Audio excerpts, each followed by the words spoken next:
There is a kind of silence that doesn't comfort you. It swallows you whole. After 23 years of building a life with someone, every morning coffee, every midnight worry, every quiet Sunday, imagine watching it all collapse in a single moment, at a party, in front of people you've known for decades.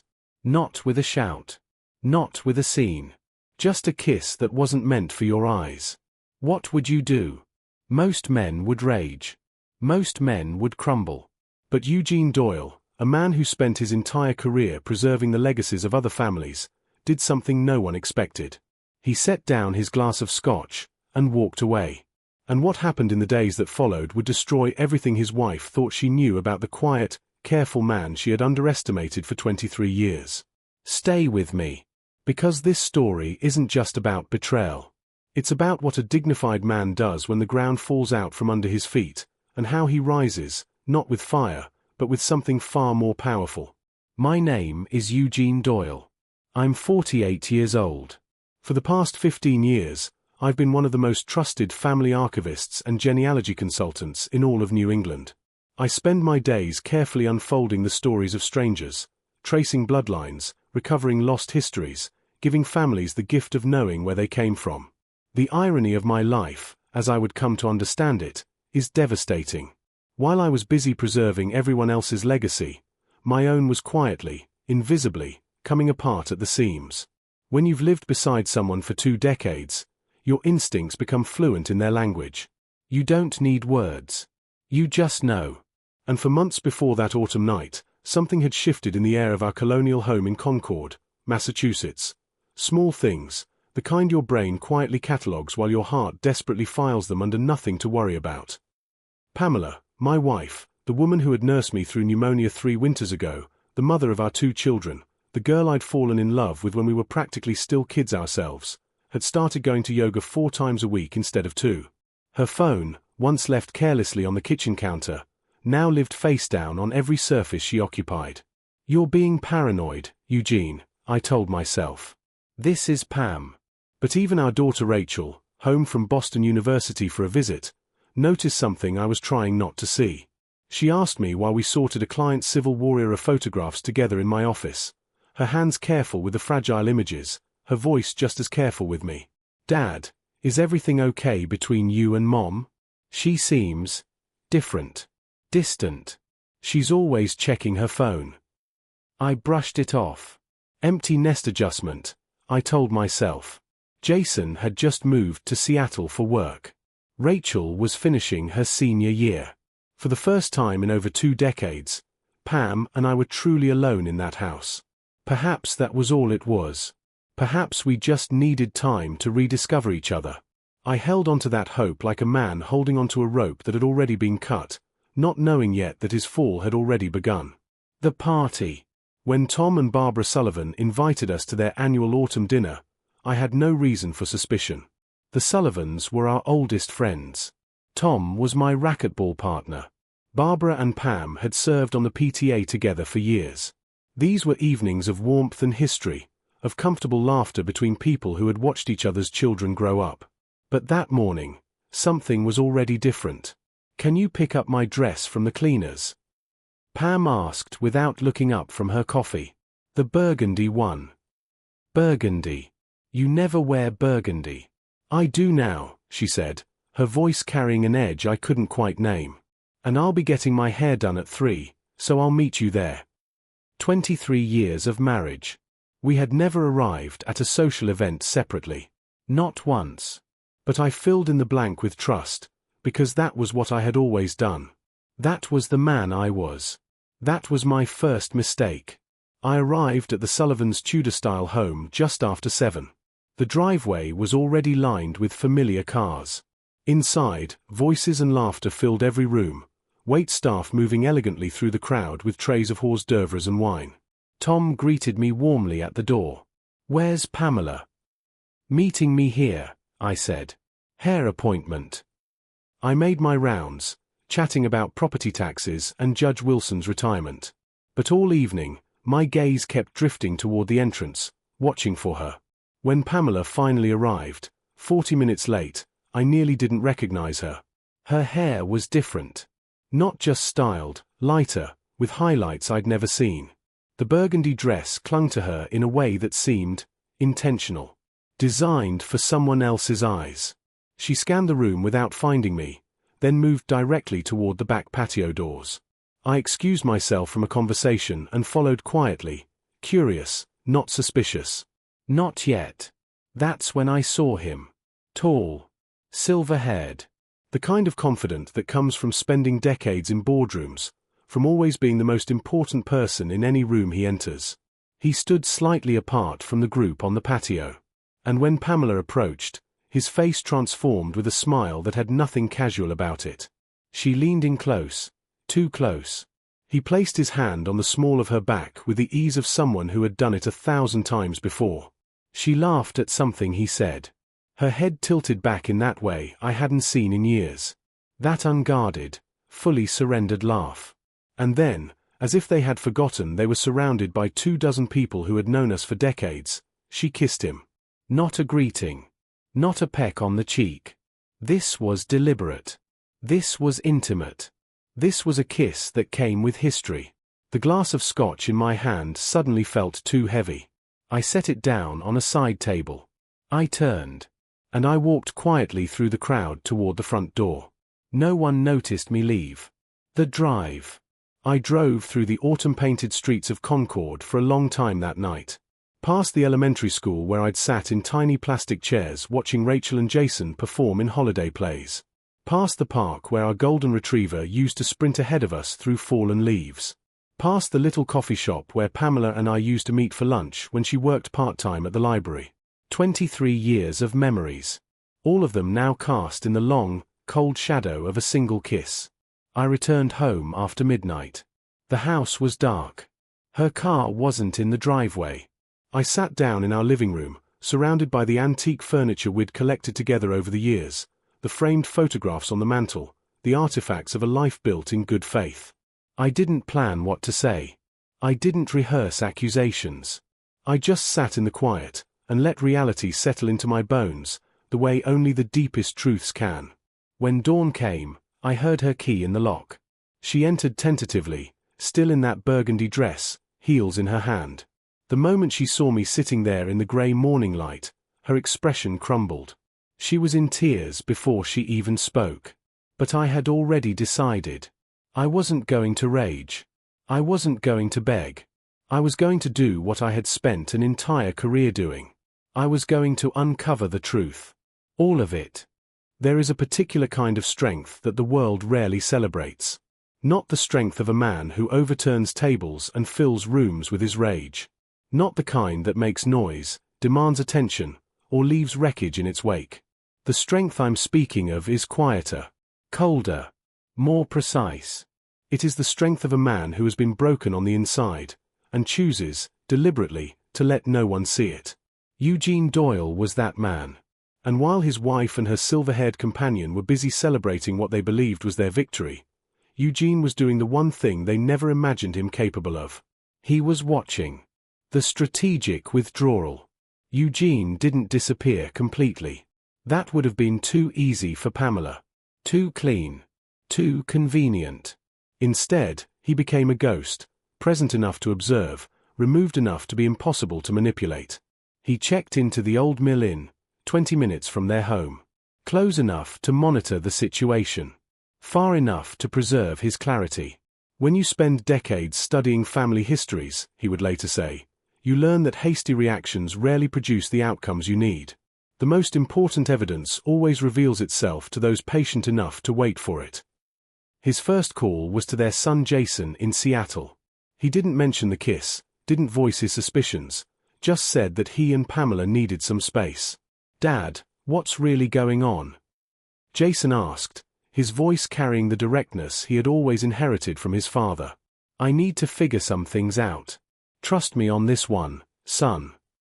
His next call was to their financial advisor, Hank Williams, a man who had managed their investments for 15 years and knew the intimate architecture of their retirement accounts, their property holdings, and the business Eugene had spent decades building. They met at a diner far from Eugene's usual haunts. "I need to understand exactly where we stand," Eugene said, his voice measured. "Discreetly." Hank nodded slowly, his expression already grim. You thinking legal separation? I'm thinking information first. Decision second. What he discovered wasn't surprising. But it still stung. Pamela had opened a private bank account 3 months earlier. She'd been moving small sums, nothing suspicious to a casual observer, but to someone looking closely, to someone trained to find the truth buried beneath carefully crafted surfaces, it was unmistakable. She was preparing a safety net. She was planning an exit. The surveillance. 2 days after the party, Eugene drove to a vantage point near their home and waited. At 7:30 in the evening, a black Audi pulled into their driveway. The silver-haired man from the party stepped out, moving toward the front door with the comfort of someone who belonged there. No hesitation. No furtive glances over his shoulder. The easy, unhurried confidence of a man entering familiar territory. Eugene didn't confront them. Instead, he opened his laptop at the inn and accessed the home security system he'd installed 2 years earlier after a break-in. Cameras covering the exterior entrances, the main living areas. Not the bedrooms. He had drawn that line during installation, a boundary he'd set out of respect for their privacy. A boundary, he now realized with a quiet, bitter irony, that only one of them had ever honored. He watched through the digital feed as the man, whom Eugene had already identified as Robert Cassidy, a pharmaceutical executive recently transferred to Pamela's company, moved through their home with practiced ease. Robert poured himself a drink from Eugene's collection of rare bourbons. The 23-year Pappy Van Winkle that Jason had given Eugene for his 45th birthday. He drank it without hesitation, as if it were already his. Pamela leaned against Robert in the kitchen while they cooked dinner together, his hands moving over her with the fluency of months, perhaps longer. But it was the sounds that were hardest to bear. Her laughter, bright, genuine, effortless, a sound Eugene realized, sitting alone in that small room, he hadn't heard directed at him in years. Then her voice, floating clearly through the security feed. It feels strange without him hovering around. But also, freeing. Robert swirled Eugene's bourbon in Eugene's crystal tumbler and smiled. You think he knows? Pamela laughed again, a short, dismissive sound. Eugene? Please. He's spent so many years buried in other people's family trees, he can't see what's happening in his own house. He'll probably send a carefully worded email asking to discuss things rationally. The room at the inn was very quiet after that. Eugene sat with those words for a long time.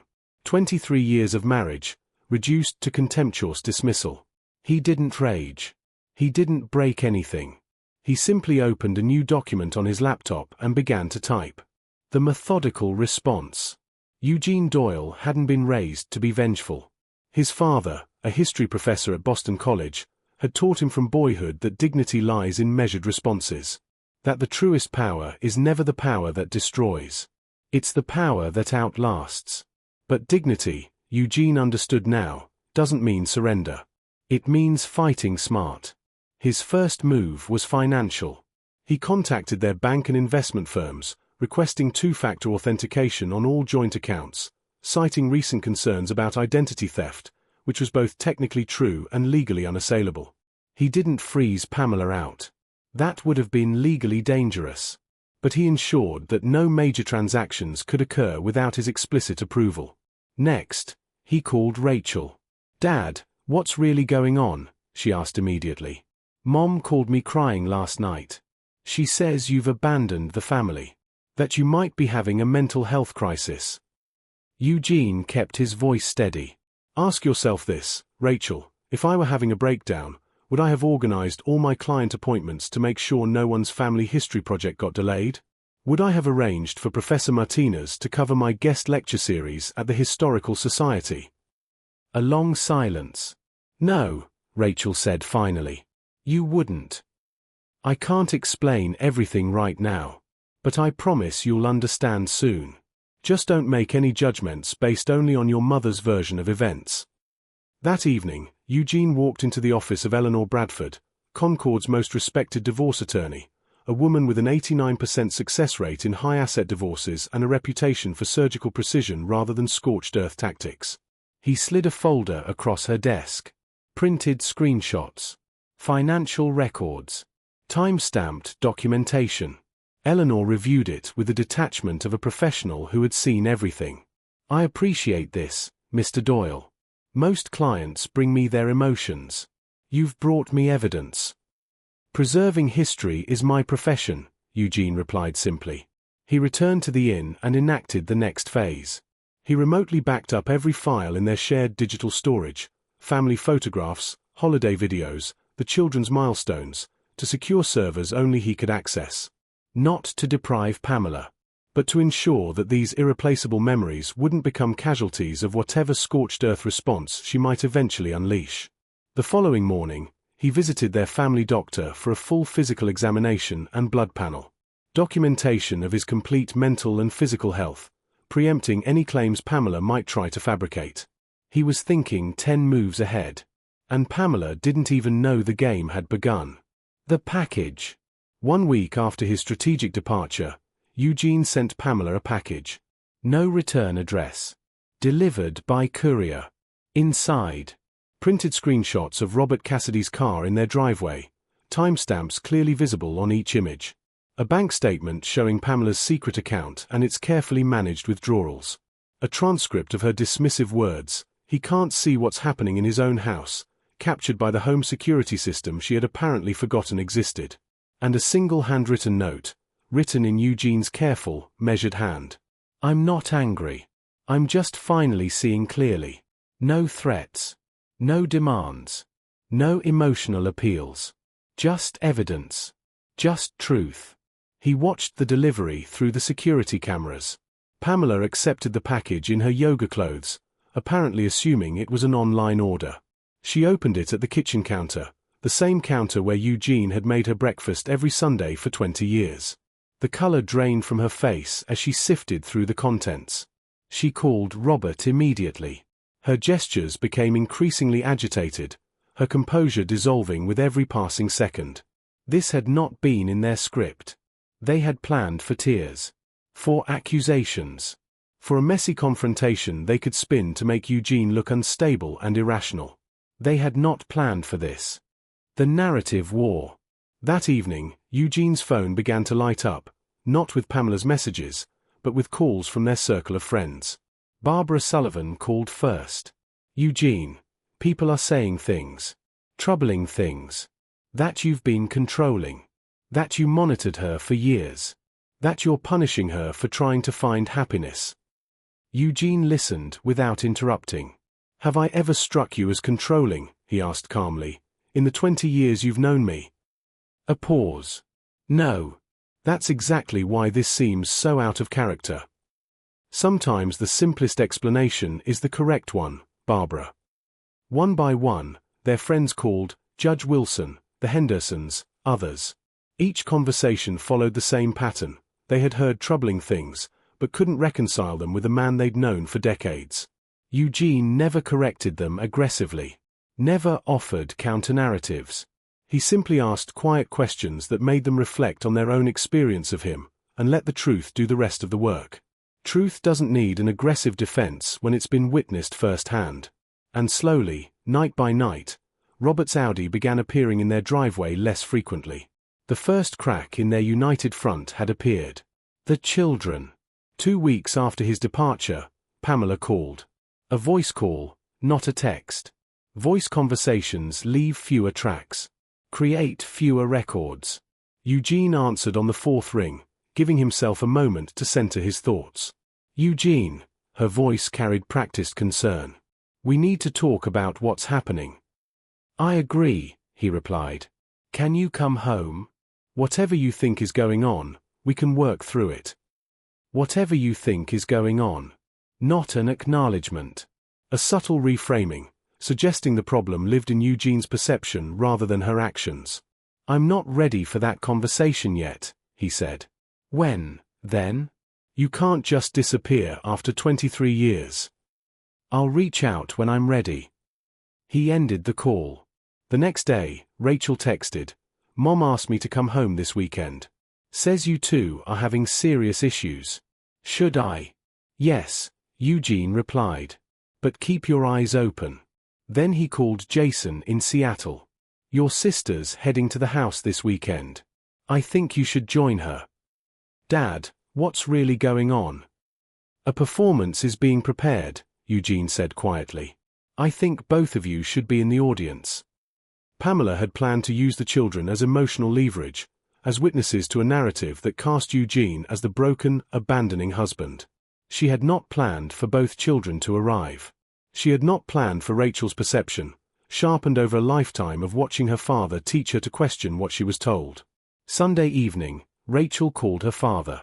Dad, she said, her voice careful. I think you should know, Mom's already talking to divorce attorneys. She has this whole story about emotional neglect, about you being cold for years. And what do you think? Eugene asked, caring far more about his daughter's perception than Pamela's accusations. A long pause. I think something doesn't add up. And I think her friend Robert seems awfully comfortable in our house. Trust your instincts, Eugene told her. They've always been good. There is a moment, if you are lucky enough, or perhaps unlucky enough, to reach it, when the grief ends and the clarity begins. Not the false clarity of anger. Not the brittle certainty of someone who has decided to destroy what hurt them. The true clarity of a man who has looked at the rubble of his life, taken a long, honest breath, and understood that some things must be allowed to fall in order for something better to be built in their place.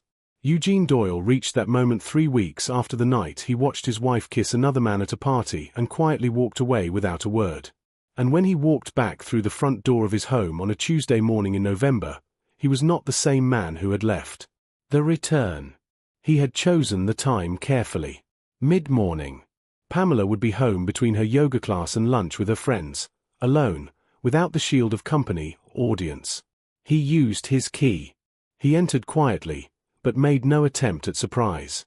No dramatic entrance. No moment engineered for effect. She was in the kitchen when she heard his footsteps, scrolling through her phone at the counter. The coffee mug slipped from her hand. It shattered on the tile floor they had installed together, a decade ago, over a long autumn weekend when the children were small and their laughter filled every room of the house. Eugene. Her voice wavered between shock and a last, instinctive reach for control. Pamela. He set his briefcase on the counter, walked to the coffee maker, began his morning routine as if nothing had changed, because for him, in the most important sense, nothing needed to change. The decision had already been made. We need to talk. Her eyes darted to her phone, then back to him. I've been trying to reach you for weeks. I know. I wasn't ready then. I am now. This isn't like you, just disappearing, she began, her voice finding the groove of the narrative she had been rehearsing. Stop. The word wasn't loud. It didn't need to be. It carried the weight of absolute certainty, the kind that only comes from a man who has nothing left to lose and therefore, paradoxically, everything to gain. That story might work with others. It won't work with me. Not anymore. He placed a folder on the counter between them. Inside, divorce papers, already prepared by Eleanor Bradford. Alongside them, the most carefully selected pieces of documentation. Not to wound, not to humiliate, but to demonstrate, clearly and finally, that the careful fictions Pamela had been crafting had already collapsed. This isn't a negotiation, Eugene said quietly. It's a notification. The unraveling. Her face moved through a landscape of emotion in those few seconds. Shock first, then the flush of anger, then the cold calculation of someone recalibrating their options. And then, something Eugene hadn't expected. A kind of grudging respect. How long have you known? She asked, her voice dropping to something almost private. Long enough. She picked up the divorce papers. Her eyes moved over the financial terms, widened slightly, moved on. Fair, but firm. No room for manipulation.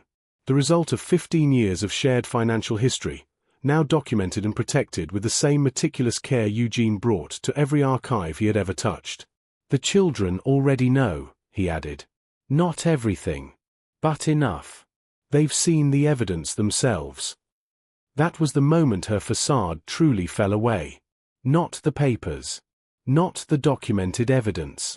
Not even the knowledge that her secret account had been discovered and neutralized. It was the children. Pamela had always built her identity around being their mother above everything else. Her image in their eyes was the foundation on which everything else rested. And Eugene had not attacked that foundation. He had simply, quietly, allowed it to be seen clearly for what it was. "You had no right," she whispered. But the words had no force behind them. They were the last gesture of someone who has already understood they've lost.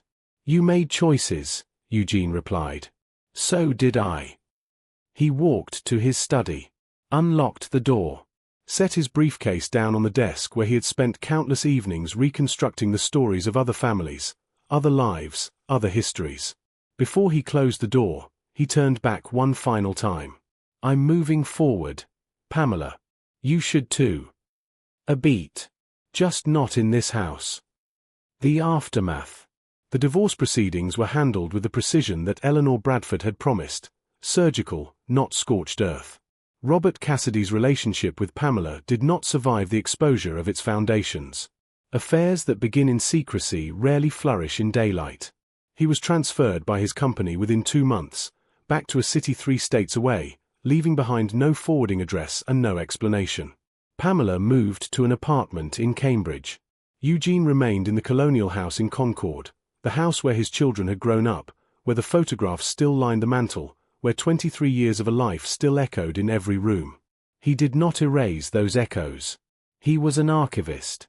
He understood that the past is not something to be demolished. It is something to be filed correctly, placed in its proper context, understood for what it truly was, and then set aside so that new history can be made. Jason flew home from Seattle for a long weekend not long after. He and Eugene sat on the back porch with cups of coffee, watching the last of the November leaves come down. "I thought you'd be angrier," Jason said finally. "I was angry," Eugene told him. "I just didn't let it make my decisions for me." Rachel called every Sunday. Their conversations were different now, more honest, more equal. She had watched her father navigate the most devastating betrayal of his life with a dignity she had never quite had words for. "Dad," she said one Sunday evening, "I want to be like you when I grow up." He laughed, a real laugh, quiet and warm and surprised. "You're already better." The man Eugene became. 3 months after the night at the party, Eugene Doyle sat at his desk on a Saturday morning with a fresh cup of coffee, sunlight falling across a new client's materials, a family from Vermont hoping to trace their roots back to the French settlements of early New England. The work was the same as it had always been. But the man doing it was not. Something had quietly, irrevocably changed. Not broken, changed. The way a bone changes after it heals. Stronger at the fracture point than it had been before. He had spent his career understanding that every family history contains chapters that the family itself didn't choose. Loss, betrayal, departure. The stories that hurt the most to tell. He understood now, more deeply than he ever had before, that these are not the chapters that define a life. They are the chapters that reveal one. And what Eugene Doyle's hardest chapter had revealed was this. He was a man of integrity, of patience, of quiet, unshakable strength. A man who could be betrayed without becoming bitter, wounded without becoming cruel, unmade without becoming lost. A man who, when the ground fell out from beneath his feet, did not fall with it, but stood in the air for a moment, looked around at what was left, and began, carefully, methodically, lovingly, to build again. Closing. To the audience. And that is where Eugene Doyle's story stands today. Not with a dramatic resolution. Not with a triumphant climax. But with a man at his desk on a Saturday morning, doing the work he loves, surrounded by the quiet of a house that is finally, fully, honestly his. Sometimes the most extraordinary courage is the kind that no one sees. The courage of staying composed when every instinct screams for chaos. The courage of moving with precision when everything in you wants to move with rage. The courage of refusing to let someone else's betrayal write the final chapter of your story. Eugene Doyle was underestimated by the person who should have known him best. He used that underestimation as the space in which he rebuilt himself. And he walked away, not broken, not bitter, but free. Life lesson. Here is what Eugene's story leaves with us. Dignity is not silence. It is the choice of how you fight. When someone betrays you, they hand you two weapons, your pain and your power. Most people grab the pain. Eugene grabbed the power. He did not waste his energy on noise that would have only served his enemies. Instead, he directed every ounce of his strength into protecting what mattered: his children, his financial security, his reputation, and most importantly, his own self-respect. He understood something that took him decades of studying other people's histories to truly grasp about his own.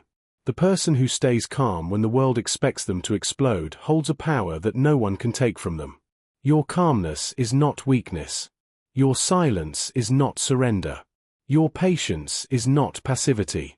Sometimes, the most devastating thing you can do to someone who has underestimated you is simply let them watch you flourish. Call to action. If Eugene's story moved you, if any part of it spoke to something you've carried quietly, something you've endured without anyone seeing, then let us know in the comments below. Tell us, what would you have done in Eugene's place? Stories like this one exist because of the community we are building here together. People who believe in dignity, in patience, in the kind of love that is honest enough to know when to walk away. Subscribe to our channel so you never miss a story. Because every week, we bring you true human experiences that remind you of what people are truly capable of, at their worst, and at their absolute best. Like this video if Eugene's quiet strength is something you want to carry with you. Share it with someone who needs to hear that being calm in the face of chaos is not weakness. It is the rarest, most powerful kind of strength there is. We'll see you in the next story. And until then, walk with your head high. Your story is still being written.